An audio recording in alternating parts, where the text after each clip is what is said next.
দর্শক ভাই, আমি এখন আসরের নামাজ পড়ার জন্য মসজিদের ভিতর ঢুকতেছি। তো মসজিদে ঢুকলাম। এটা মেহরাব,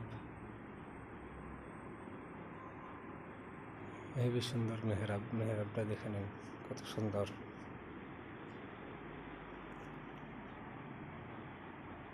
হেবি সুন্দর মেহরাব, পুরো কাঠের ফার্নিচার, একদম কাঠ দিয়ে করা হয়েছে এটা। এই যে কাঠ দিয়ে বানানো এটা পুরো।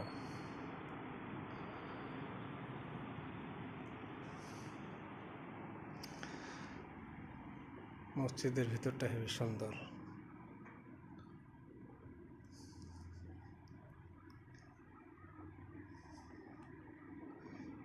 মেম্বারটা দেখে নিন, হেবি সুন্দর, একদম দারুণ সুন্দর করে করা হয়েছে মেম্বারটা। দরজাতে কাঠের কাজ দেখলে মাথা খারাপ হয়ে যায়, হেভি কাজ, হাতের কাজ। এই যে হেভি সুন্দর করে খনন করা হয়েছে, এই যে দেখুন। তারপরে এই দরজাটা দেখুন, একদিকে নবীজির রওজা শরীফ, গম্বুজ, আর একদিকে কাবা শরীফ, পাশাপাশি দুইটা। এই যে